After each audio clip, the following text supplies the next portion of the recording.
Que el Señor les bendiga, hermanos. Damos gracias a Dios, ¿verdad?, por este tiempo tan agradable que nos concede. Nos alegramos junto con la rondalla, ¿verdad? Bueno, yo me alegré bastante. Hace mucho que no escucho una rondalla, ¿verdad? Y escucharlo aquí es algo bueno para mí. Agradecemos también el trabajo de las personas que se involucran en este proyecto, porque pues tocar los himnos que se cantaban ahorita pues requiere ensayo, ¿verdad? Y eso es a veces el sacrificio que no queremos hacer, ensayar. Pero gracias a Dios por nuestros hermanos que ensayaron durante pues un buen tiempo y que pudieron presentar al Señor hoy estas alabanzas. Que Él les bendiga y los llene de bendiciones. Muy bien, hermanos, vamos a pasar al tiempo de la reflexión. Hoy es domingo, que se conoce como Viernes Santo, ¿verdad? Viernes Santo, es Viernes Santo, me dejé llevar porque predico siempre los domingos. Hoy es Viernes Santo, es el día en el que conmemoramos la muerte del Señor Jesucristo. Y creo que una de las preguntas que tendríamos que hacernos, ¿verdad?, en este tiempo, pues es ¿por qué murió el Señor Jesucristo? ¿Por qué muere? Podríamos decir muy rápidamente que es una muerte para salvarnos. Y la siguiente pregunta entonces que nos haríamos sería ¿de qué nos salva? ¿Sí? Tal vez ahí podríamos quedarnos más tiempo, ¿verdad?, reflexionando. Y yo propondría hoy que tal vez en vez de preguntarnos de qué nos salva el Señor, tal vez podríamos preguntarnos ¿para qué nos salva el Señor? Quiero empezar con esto, hermanos. En el 2019, ¿verdad?, ocurrió algo que conocemos como la pandemia por COVID. Se estima más o menos que entre el 2020 y el 2021 murieron más o menos 15 millones de personas solo por COVID a nivel mundial. Es un montón. Y lo que nos enseñó esta enfermedad, ¿verdad?, es que los sistemas de salud no están preparados para enfrentar una mortandad como esta. Asimismo, nos dimos cuenta, hermanos, ¿verdad?, que la economía se estancó. Ya algunos reportes actuales nos dicen que todos los mercados financieros en esa época, 2020, 2021, colapsaron. Se cataloga al COVID-19 como la mayor catástrofe económica de nuestro siglo, ¿sí? Y algo que me llamó la atención del reporte económico es que a nivel mundial, antes del COVID-19, había 88 millones de pobres. Y después del COVID, 115 millones de pobres. ¿Pero qué creen?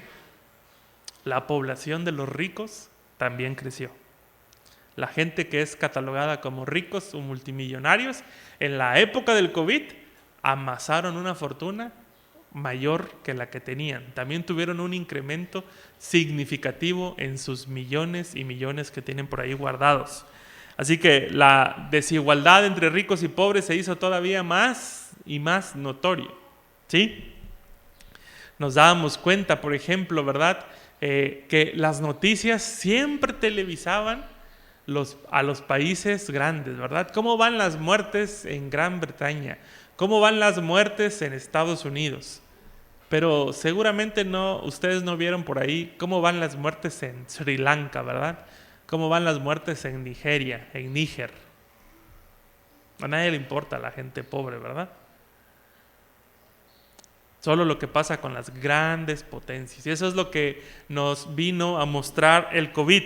Pero a nivel emocional, a nivel familiar, el COVID-19 también trajo problemas, ¿sí? Se estima que más o menos 10.4 millones de niños en el mundo quedaron huérfanos, ya sea de padre, de madre o de ambos. 10.4 millones de niños huérfanos. No tienen que ser expertos en economía, hermanos, para suponer de qué grupo social son los niños que quedaron huérfanos. Si yo les pregunto, a ver, ¿quiénes creen que murieron más? ¿Los papás de los niños ricos o de los pobres? Ya ustedes tienen una respuesta rápida. Los papás de los niños pobres. Así que no solamente son pobres, sino que ahora son huérfanos. Y pues a nivel emocional, ¿verdad? Los problemas del estado de ánimo aumentaron un 25%. La gente antes no tenía ansiedad y ahora sí ya empezaron a diagnosticarse con mayor frecuencia los problemas del estado de ánimo. Había gente que entraba en una especie de colapso emocional por saber que el COVID-19 los estaba haciendo estar encerrados. Pero también había gente que estaba sumamente preocupada. Fuimos en esa época del COVID-19, fuimos a ver a una persona, a unos pacientes a su casa. Y cuando llegamos, ¿verdad? El doctor que me llevó me dice, listo, vamos. Y cuando vamos a llegar, nos detienen en la entrada, ¿no? Los familiares. Permítanos sus zapatos. ¿Qué? Dijo el doctor. Sus zapatos, por favor. Aquí tenemos unos para ustedes. Dice el doctor, no, venimos limpios, dice. Es que si no, no los podemos dejar pasar. Dice el doctor, perfecto, no hay problema. Y nos fuimos. ¿Quién sabe qué tenía el pobre señor, verdad? Que no lo atendimos, pero el doctor no quiso que diéramos nuestros zapatos. Así la gente estaba en una especie como de ansiedad al 100%, ¿verdad? El estrés, súper vigilantes, ¿verdad? Incluso he visto videos ahora de que cuando una persona estornudaba en la calle y no tenía cubrebocas, otras personas los insultaban, los golpeaban, ¿verdad? Imaginemos esta enfermedad, hermanos, como una enfermedad que ha causado los mismos estragos del COVID-19, que ha afectado a los mercados financieros, que ha afectado la vida de las familias, que ha afectado nuestra salud emocional, que ha afectado nuestra salud física. Y imaginemos que esta enfermedad en verdad ha estado presente en nuestras vidas desde hace miles y miles del año. A esta enfermedad, hermanos, le vamos a llamar pecado. ¿Les parece? Hoy tenemos que hablar de esto. No es mi tema favorito, ya se los he dicho antes, ¿verdad? No es mi tema favorito. Pero tenemos que hablarlo, tenemos que tocarlo, porque el pecado es cosa seria, ¿sí? El pecado es cosa seria, está presente en la vida de todos y cada uno de nosotros. Hay un pecado, ¿verdad?, que nosotros cometemos diariamente, todos los días, pero también hemos sido víctimas del pecado que otras personas cometen contra nosotros. Cuando nos despiden injustamente de nuestro trabajo, hermanos, eso es pecado que alguien ejerce contra nosotros, ¿sí? Cuando somos robados, cuando alguien nos defrauda, eso es pecado que se comete contra nosotros. Pero también, hermanos, a nuestro alrededor se comete pecado. Tal vez no directamente contra nosotros, pero se comete pecado.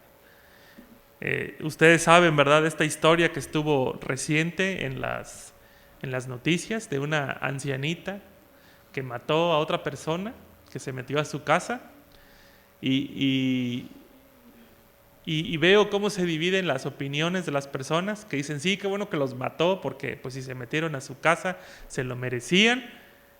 Y yo lo único que veo, hermanos, es cómo ese pecado que está a nuestro alrededor nos va desensibilizando a nosotros.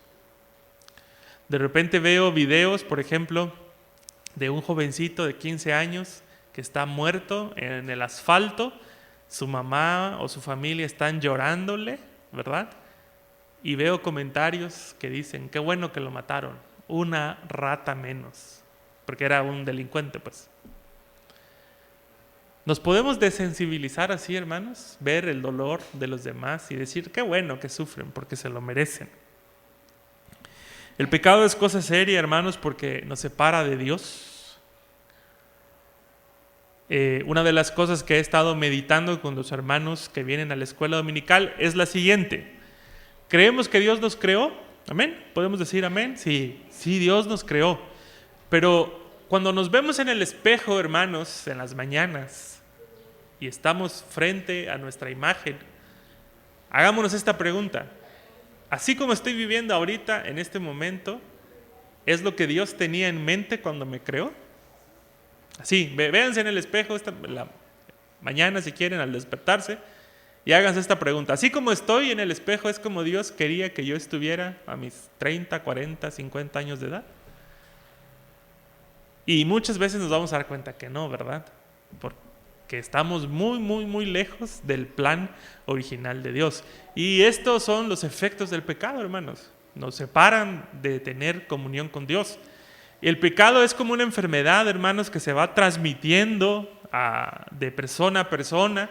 Y también es como una enfermedad adictiva, que después que nosotros lo cometemos o después de que nos hemos enfermado de pecado, nosotros intentamos cada vez más obtener algo que siga arrastrándonos hacia el pecado. Vamos a suponer el mismo ejemplo de hace rato, ¿verdad? Alguien entra a nuestra casa, nos roba, nos despoja de todo lo que tenemos, nuestro patrimonio, y a nosotros se nos ocurre que es una buena idea matarlo. Después de eso, hermanos, no habrá vuelta atrás. No nos vamos a poder detener después de cometer pecado. Vean a las personas, hermanos, que están extraviados, ¿verdad? Y se van a dar cuenta que las personas que viven en pecado actualmente ni siquiera recuerdan cómo empezaron a tener una vida de pecado. Algunas encuestas que se han hecho con personas que se dedican a la prostitución casi siempre tienen que ver con dos cosas. O fueron abusados de niños, que eso es pecado, o cayeron en una situación de pobreza extrema que los obligó a trabajar de prostitución, que también es pecado, despojo, ¿verdad? O abusar de los pobres. Los que vinieron al curso Alfa recuerdan la historia de esta hermana de Nigeria. Dice que desde que nació su mamá la mandó a la calle, ¿verdad? Y desde los 9 hasta los 13 años estuvo viviendo en la calle, ¿verdad? Y tenía ella que tener relaciones con los, ¿cómo se dirían? Los porteros de los edificios de la ciudad donde ella estaba. Era una pequeña niña de 9, 10 años y los porteros abusaban de ella para darle chance a ella de que subiera a la basura de los edificios en esa ciudad para encontrar comida. Desde los 9 hasta los 13 años. ¿Qué hacían a los 9 años ustedes, hermanos? Seguro jugando, ¿verdad? Con sus muñecas. Alguien tenía sus papás tal vez los pudieron haber llevado a algún parque, ¿verdad? Pero esta pequeña tenía que vivir de esta manera. Y hay pecado ahí, hermanos. ¿Qué corazón tan duro tiene que estar en la vida, en estos hombres, ¿verdad? Que abusan de una menor de edad para incluso darle acceso a que ni siquiera encuentre comida, porque ella lo narra ahí en su testimonio. A veces entramos al edificio y no había comida en la basura y ya habían abusado de mí en la entrada, dice. ¿Cómo puede estar la autoestima de una mujer así a los 20, a los 30 años? Gracias a Dios, ¿verdad?, que esta mujer encontró a Jesucristo y ahora se dedica a ser una misionera entre los niños de su comunidad. Pero el pecado es así, es una realidad que destroza nuestras vidas, hermanos.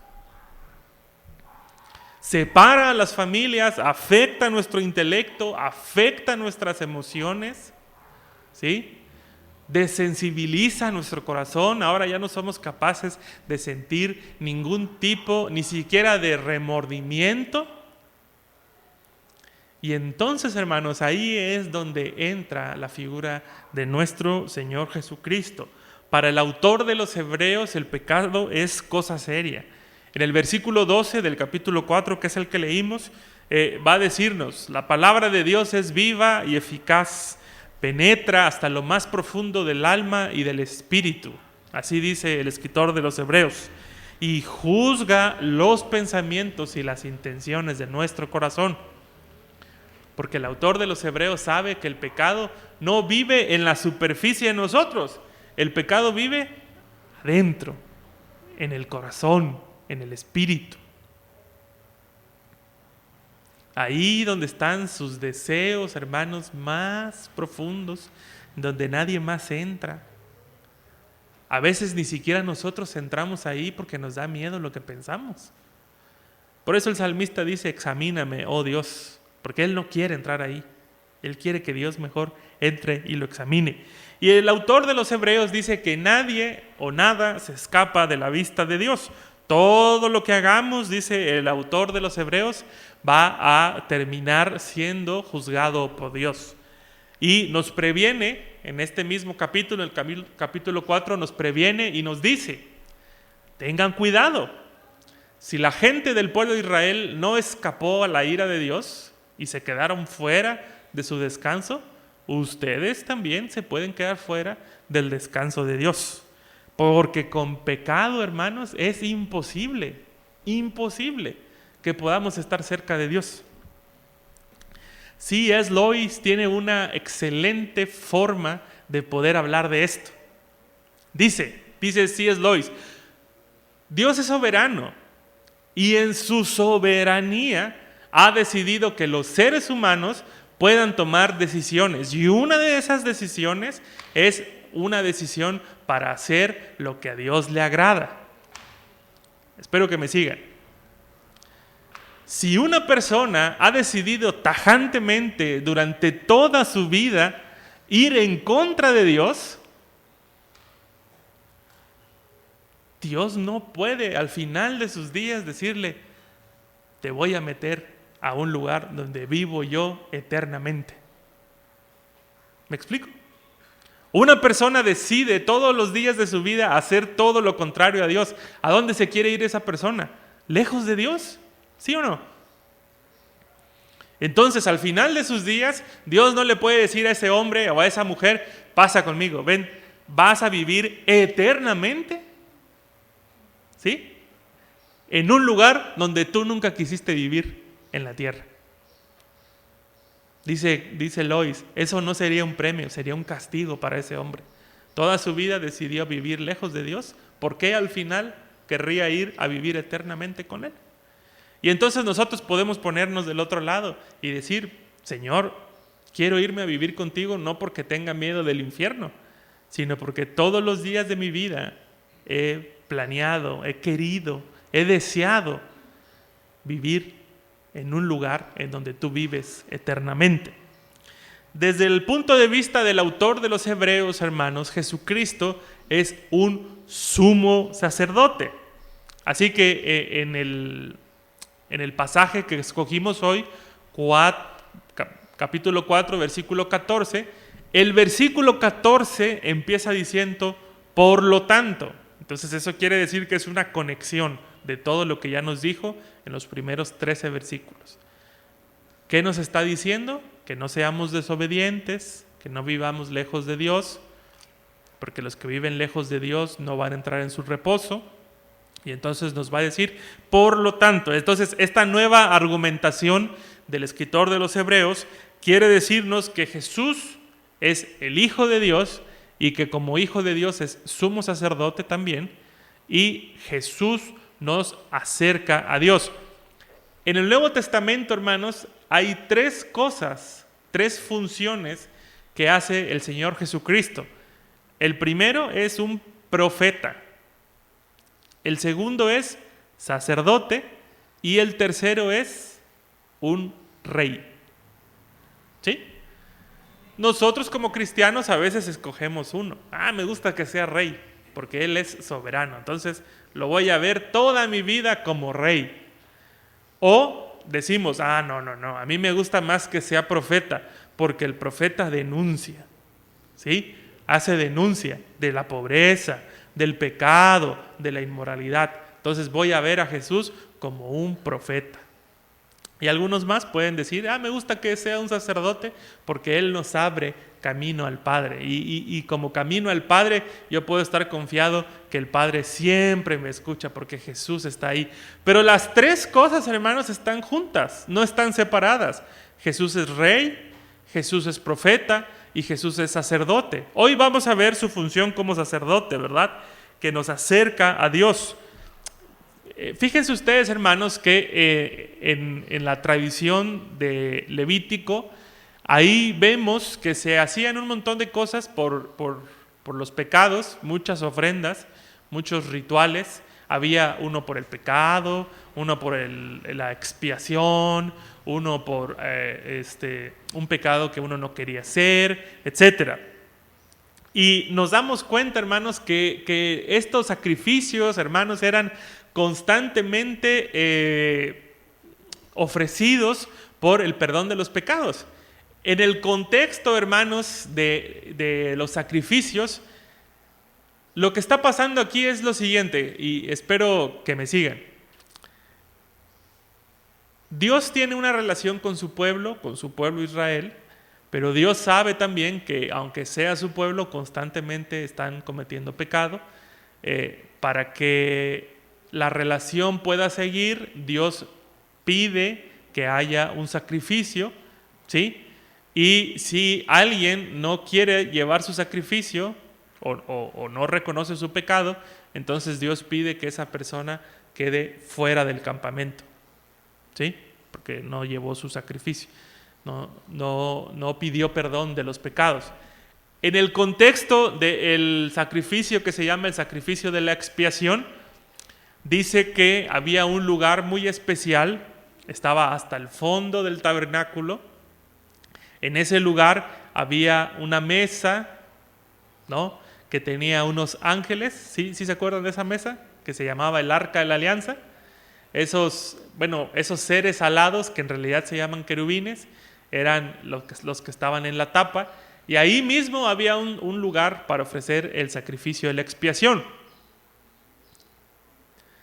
¿Qué viene a su mente, hermanos, cuando hablamos de un sacrificio de expiación de los pecados? ¿Para qué era la sangre del cordero? ¿Qué saben ustedes o qué piensan que ocurre? Cantamos hoy uno que decía, lávame en su sangre. No, lo cantamos ayer, ¿verdad? Lávame en su sangre. Bueno, tenemos que ver con mucho detalle lo que pasa en ese sacrificio del cordero, hermanos. Porque a veces nosotros pensamos que la sangre tenía algún efecto purificador y por eso a algunas personas les gusta hacer mucho énfasis en el sacrificio, ¿verdad? Porque debe haber algún efecto purificador en la sangre. Pero, hermanos, déjenme decirle una cosa. Lo que hacía el sacerdote, hermanos, era al matar al animal, agarrar con su dedo un poco de sangre, se lo ponía aquí, ¿sí? Y con la sangre, ¿verdad?, del animal, regaba las 4 esquinas del altar de los sacrificios y luego hacía una especie como de camino, ¿verdad?, con el propósito, hermanos, de dejar el lugar preparado para que después de eso, hermanos, se ofreciera ahora sí la oración por el perdón de los pecados. Espero no estarlos confundiendo, pero lo que les quiero dar a entender, hermanos, es que el propósito de la sangre más bien era preparar el lugar para que se pudiera llevar a cabo la oración por el perdón de los pecados. Así que el escritor de los Hebreos va a decirnos que Jesucristo es ese sumo sacerdote que está ofreciendo sacrificios y oraciones por nosotros. No perdamos de vista entonces estas instrucciones para seguir el ejemplo de Jesucristo. Aunque un sumo sacerdote, hermanos, ejecutara bien su trabajo e hiciera bien su trabajo sacerdotal, al siguiente año el pueblo ya tenía que estar listo para el siguiente sacrificio de expiación. ¿Se imaginan ustedes, hermanos, llegar cada año a matar a un animalito? ¿Cómo estaría nuestro corazón? ¿Habría un cambio real? Bueno, no te preocupes. ¿Qué hiciste? No, robé. No te preocupes. Ya mero es el día de la expiación. Lleva tu animalito, ahí te lo van a matar y quedaste perdonado. Ah, bueno, decimos nosotros, qué bueno, menos mal, no pasó nada. ¿Sí? O imaginen esta conversación entre el sacerdote y la persona que lleva la ofrenda. ¿Otra vez tú? Sí, otra vez yo. ¿Qué hiciste? Lo mismo el año pasado. Dame tu animalito, te lo voy a matar, ¿no? ¿Se imaginan eso, hermanos? Ya nuestro corazón un poco duro, ¿verdad? Un poco ya acostumbrado al pecado, sintiéndonos que pues es imposible ya despojarnos del pecado y bueno, ni modo, ahí está el animal para que muera. Aunque el sacerdote lo hiciera bien, hermanos, aunque el sumo sacerdote lo hiciera bien, solo podía entrar una vez al año. Así que todo ese año, hermanos, había que estarse tronando los dedos para llevar un buen registro de nuestros pecados, no olvidarnos y poder presentar nuestra ofrenda el día de la expiación. El autor de los Hebreos dice que Jesucristo nos ha abierto camino para acercarnos al trono de la gracia. No sé si ustedes, hermanos, se imaginan un trono de verdad y que a ese lugar es a donde nos llevó Jesucristo. Pero quiero decirles, hermanos, que el arca de la alianza con los querubines era considerado el trono de Dios, el trono de la gracia de Dios. Así que lo que el autor de los Hebreos nos quiere decir es que Jesucristo ha abierto camino directo hasta el lugar santísimo, hasta el arca de la alianza, para que nosotros podamos acercarnos a Él, a nuestro Dios, para ofrecer nuestras oraciones por el perdón de los pecados. Jesús, hermanos, nuestro Señor Jesús, no fue diferente a nosotros. De hecho, que nosotros pensemos así sería considerado una herejía. Si alguno de ustedes piensa, ¿verdad? Pues el Señor Jesús pudo hacer lo que hizo porque Él era el Hijo de Dios, pero de ahí nosotros estamos totalmente en desventaja. Eso es una herejía, hermanos, ¿sí? Porque el autor de los Hebreos es claro al decirnos que el Señor Jesús fue tentado en todo. En todo. Algunas personas tienen temor de expresar este versículo como lo que es. Jesús fue tentado en todo. Y ahí piensen, hermanos, ustedes en el pecado que los está acosando. Piensen en ese pecado que ustedes muchas veces han intentado dejar y no pueden. Y ese pecado, pónganlo en la mente de Jesús. Jesús fue tentado en todo. Pero el autor de los Hebreos tiene que decirnos algo más. Pero sin pecado. ¿Cómo le hizo Jesús, hermanos? Que saquemos la conclusión de que como era el Hijo de Dios, Él pudo, es una mala conclusión. El autor de los Hebreos nos lo va a aclarar en el capítulo 5. Dice que por lo que Él padeció, aprendió obediencia. Así que el secreto, hermanos, para no pecar, para abandonar la vida de pecado, es la obediencia. ¿Cómo se sienten ustedes, hermanos, cuando alguien les habla de pecado? ¿Se sienten como culpables? ¿Podrían decir que sí o no? Cuando alguien habla de pecado, ¿cuál es la relación que tenemos con el pecado? La mayoría de las veces, hermanos, en nuestras iglesias predicamos que nuestra relación con el pecado nos pone en dos posiciones. ¿Somos culpables o somos inocentes? ¿Verdad? Por lo tanto, entonces, ¿qué le pedimos a Dios de los pecados, hermanos? Misericordia, que nos perdone, ¿verdad? ¿Cómo oran en las mañanas? Señor, perdóname porque le grité a mi esposa, ¿verdad? A mi esposo. Perdóname porque fui envidioso en la oficina. Perdóname porque mentí, porque le aventé el carro a un señor, no le quise dejar pasar, etcétera, ¿no? Perdóname. Y todos los días lo mismo, Señor, perdóname. Y está bien, hermanos, el arrepentimiento es algo bueno, es algo que nosotros debemos ejercitar, ser conscientes del pecado que cometemos y pedirle perdón a Dios, pero hay otra postura que también es bíblica, hermanos, porque esta postura de pedirle perdón a Dios, aunque es bíblica, no es la única. No solamente somos culpables del pecado y no solamente Dios nos perdona del pecado, sino también estamos enfermos del pecado. Y lo que le podemos pedir a Dios, aparte de que nos perdone, es que nos sane, que nos cure. Vean, hermanos, por ejemplo, a este hombre paralítico que nos cuenta el libro de Marcos, que lo descuelgan, ¿verdad?, sus amigos. Cuando está en el piso, hermanos, ¿qué esperaríamos que hiciera Jesús? Que lo sane, ¿verdad? Todo el destrozo que hicimos es para que lo sanes. Pero ¿qué dice Jesús? ¿Se acuerdan?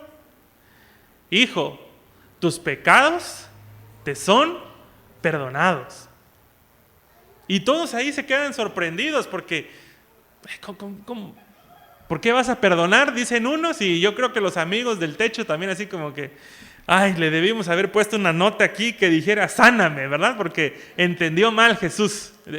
Lo trajimos para sanar y Jesús creyó que lo traíamos para perdón de los pecados. En ese mismo, hermanos, en ese mismo relato, Jesús le dice, ¿qué es más fácil decir tus pecados te son perdonados? O toma tu lecho y anda. Dice, para que sepan que el Hijo del Hombre tiene autoridad para hacerlo, le digo a este hombre, hijo, toma tu lecho y vete a tu casa. Inmediatamente se levanta y camina. No, a nosotros no nos sorprende lo que está pasando, pero si estuviéramos leyendo el texto griego original, veríamos que, hijo, tus pecados te son perdonados, sanar o salvar usa la misma palabra que es soter. Entonces ahí algo está pasando. Jesús nos está diciendo algo. Quiero curarte del pecado. Porque el pecado, hermanos, deforma nuestra alma. Porque el pecado, hermanos, daña todas nuestras relaciones. Porque el pecado, hermanos, y esta es la noticia más cruel de todas, el pecado nos aleja de Dios, nos aleja de la fuente de vida. Una persona enferma, hermanos, a veces necesita estar conectado a una máquina para tener vida. Pero a veces, hermanos, la anatomía de una persona está tan deforme que lo único que se puede hacer es amputar, cortar. Y así es como esa persona puede estar sana nuevamente. En relación al pecado, hermanos, tal vez hoy podríamos decir, Señor, sáname del pecado. Necesitamos sanidad, hermanos. Hay pecado que se ha ejecutado en contra nuestra, que nos ha dañado muy profundamente hasta un punto, hermanos, donde nosotros no podemos concebir. Y ese daño, hermanos, del pecado, todos los días nos expone a que nosotros cometamos el mismo pecado. Esta semana un amigo me preguntó si yo conocía de un centro de rehabilitación para drogas, y le digo, sí, tal lugar. Y dice, no, es que esta persona dice que ahí no, porque ahí les pegan. Y entonces yo pensaba, ¿cuántos centros de rehabilitación ya visitó?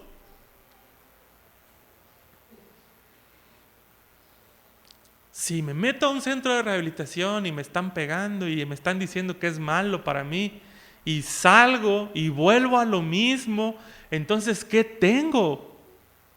¿Por qué caigo una y otra vez en ese problema de la drogadicción?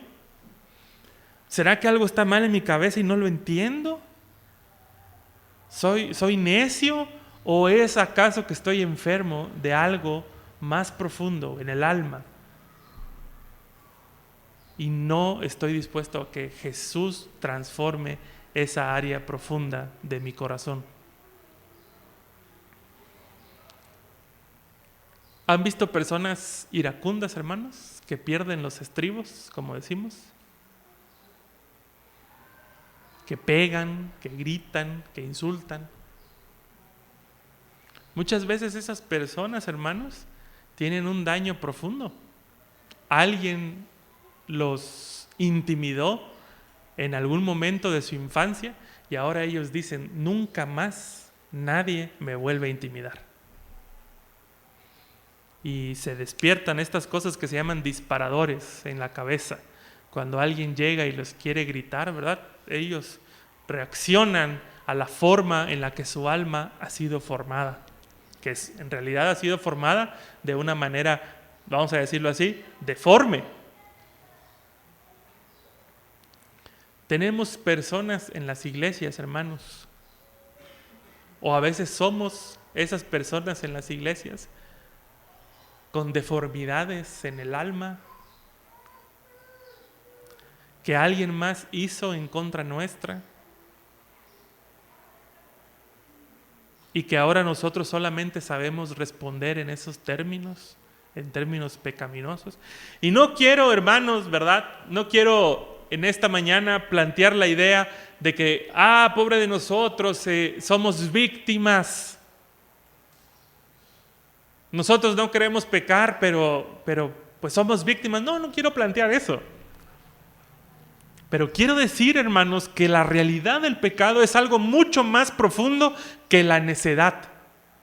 Porque a veces se ve el pecado como una necedad. Es que es necio, ya se le ha dicho varias veces que no lo haga y lo sigue haciendo. No, hermanos, una alma enferma por el pecado, hermanos, es una alma que necesita ser restaurada por Jesucristo desde el punto más profundo, hermanos. Lean, tómense tiempo, hermanos, para leer la lista de las obras de la carne que Pablo hace en Gálatas. Y ustedes, hermanos, se van a dar cuenta que en esa lista nos da la idea, ¿verdad? Como que nosotros vamos a decir, sí, eso no. Pero hay algunos que como que lo pasamos rapidito, ¿verdad? Dice Pablo, y manifiestas son las obras de la carne: hechicería, borracheras, inmundicia, fornicación. Y nosotros que estamos leyendo decimos, sí, claro, ¿cómo? Borracheras aquí no. ¿Sí? Idolatría, hechicería, menos. Yo visitar brujos jamás. Pero luego dice disensiones, envidias, gritería. Y decimos, bueno, tengo la voz un poco pesadita, ¿verdad? Mi voz es pesadita, se me sale. Envidio poquito, no mucho, poquito. Disensiones, a veces cuando me hacen enojar, ¿verdad? Me siento siempre con tendencia a estar en contra. ¿Conocen gente así, hermano? Vamos a pintar la iglesia de amarillo. Bueno, saliendo. Yo hubiera dicho que blanco, el amarillo es bien feo. ¿Sí? ¿Conocen así? Vamos a reunirnos el domingo a las 6 de la mañana. No, hombre, antes nos reuníamos a las 5. No, yo me acuerdo que a las 4. Dicen, siempre con disensión, siempre llevando la contraria. Es una enfermedad de pecado, hermanos, que está en lo más profundo de nuestro corazón. Hemos aprendido a evitar los pecados escandalosos, hermanos, pero no hemos aprendido a evitar los pecados que no son escandalosos. Y también por esos pecados, hermanos, les tengo esa buena noticia. También por esos pecados, Cristo Jesús murió en la cruz del Calvario, para que nosotros aprendamos a perdonar a nuestros padres que nos ofendieron y nos hicieron daño. Hay de eso, hermano, todavía.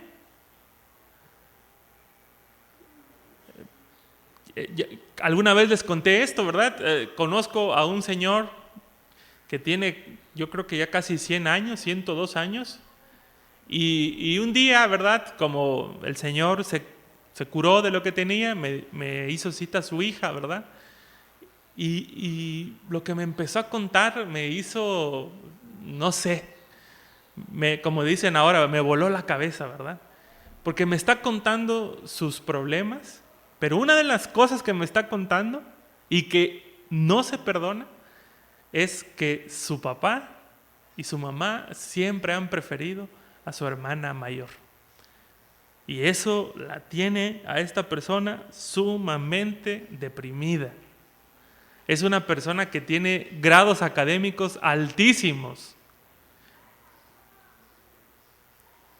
pero está deprimido porque su papá y su mamá siempre prefirieron a su hermana mayor. Y ahí, hermanos, mientras estoy en mi computadora, volteo así rápidamente a ver, en esta parte de aquí está la edad del paciente y veo que dice 77 años. Una persona de 77 años sigue resintiendo los efectos del pecado de cuando ella fue niña. Y nadie le ha enseñado que Cristo Jesús puede restaurar incluso esos efectos del pecado en su corazón. No hay edad, hermanos. Si alguno de ustedes tiene más de 60 años y dice, bueno, pues yo creo que ya a esta edad Dios perdona todos los pecados que cometemos. No, hermanos, Dios todavía puede transformar su vida. Ya no solo le pidamos perdón a Dios, hermanos. Le pidamos a Dios que nos transforme. El Señor puede sanar las heridas más profundas de nuestro corazón. Eso que nos detona, hermanos, que nos hace sacar las uñas y los dientes, hermanos, y decir, no, yo de esto no lo vuelvo a padecer. Ahí, hermanos, está Dios. Está Cristo Jesús levantado en el madero, gritándole a su Padre, ¿por qué me has abandonado? Ahí está Cristo Jesús muriendo por esos pecados, para que tú y yo, hermano, hermana, tengamos hoy la confianza de que Jesucristo nos perdona, pero también nos cura, nos sana de esas heridas del pasado.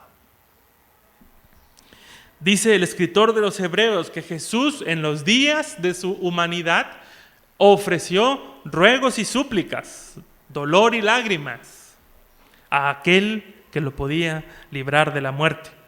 Y luego dice que fue escuchado a causa de su temor reverente. Algunos de nosotros diríamos, no fue muy escuchado que digamos, ¿verdad? Porque se murió. Pero el Padre, hermanos, sabía que ahí, en medio del dolor, en medio de las lágrimas, en medio de ese evento tan difícil para Jesús, Él estaba listo ahí para que ahora nosotros, hermanos, podamos acercarnos al trono de la gracia y pedir dos cosas: misericordia, pero luego dice, el oportuno socorro. Jesús es solidario con nosotros, hermanos. El pecado es una realidad seria, hermanos. Todos estamos expuestos al pecado. Siempre que una persona quiere irse a alguna conducta pecaminosa, hermanos, estamos ante una situación seria. Tendríamos que preguntarle a esa persona, oye, ¿qué te pasa? ¿Por qué quieres volver a esa vida pecaminosa de la cual el Señor te sacó? Y a veces esa persona nos va a decir, no sé. Seguro, hermanos, dentro de su corazón hay una herida del pasado ocasionada por el pecado de alguien más contra él. Por eso el pecado es cosa seria. Y Jesús, hermanos, murió también para salvarnos de ese pecado. El que alguien más cometió contra nosotros.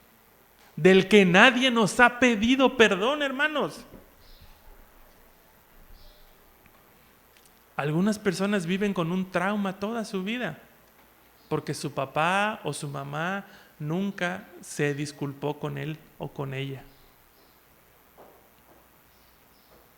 Me decía una persona, mi mamá siempre fue de carácter duro, dice, y se peleó con sus hermanos al final de sus días.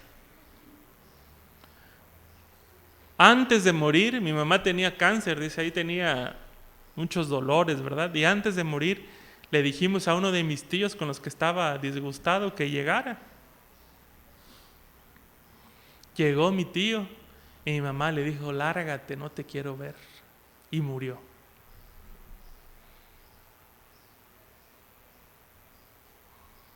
Y probablemente, hermanos, así pase con alguno de ustedes. Quien los lastimó tal vez nunca les pida perdón.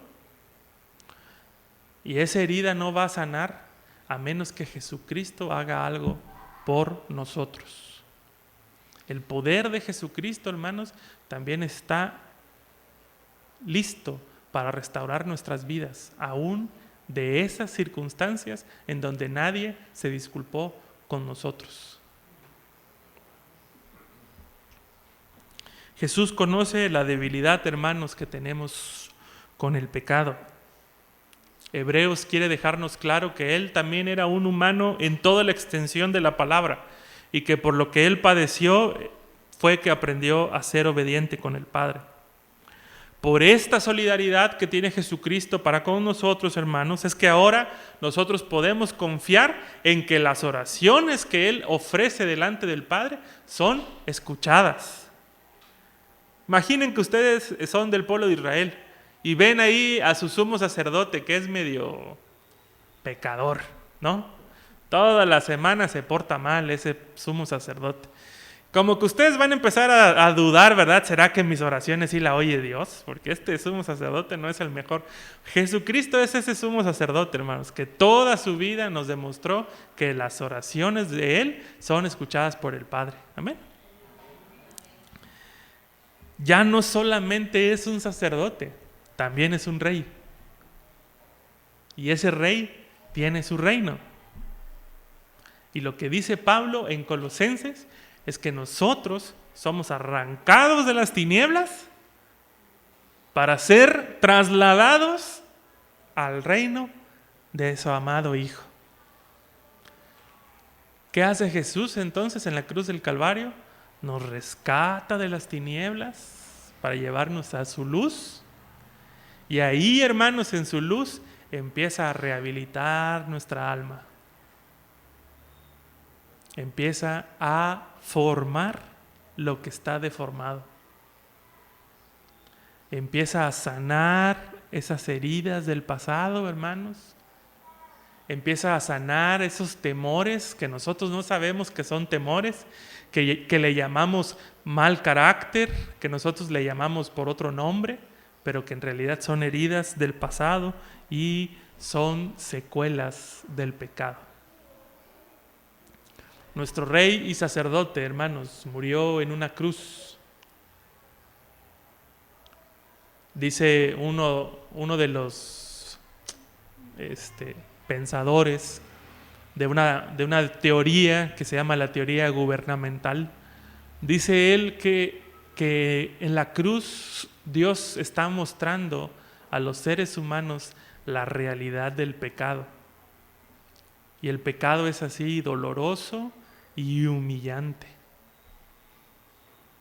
Y Dios permite que su Hijo padezca esto para que sepamos nosotros, los que somos de su pueblo, que nuestro Rey toma en serio el pecado, pero también nuestro Rey nos da todos los medios necesarios para que no tengamos que padecer lo que padeció su Hijo Jesucristo.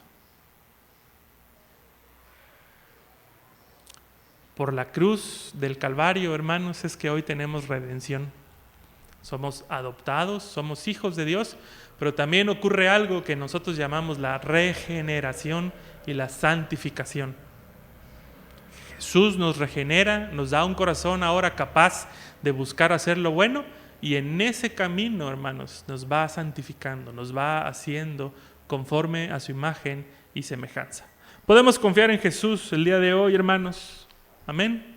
Pueden confiar en Él, que Él les perdona sus pecados, eso es cierto, pero también puede transformar su corazón, también puede sanar su alma, también puede tomar control de sus pensamientos y de sus emociones y restaurarlas, hasta dejarlos, ¿verdad?, como Él es, como su medida. Vamos a ponernos de pie, hermanos. La próxima vez que se vea en el espejo y se pregunte si su vida está cumpliendo con el propósito de Dios y usted diga no, creo que no, entonces ahora pregúntele y dígale al Señor: Señor, ¿puedo verme en ti, en el espejo? ¿Puedes restaurar esa imagen con la que fui creado en el principio? Que el Señor nos ayude, hermanos, que el Señor nos ayude a restaurar su imagen en nosotros. Oremos.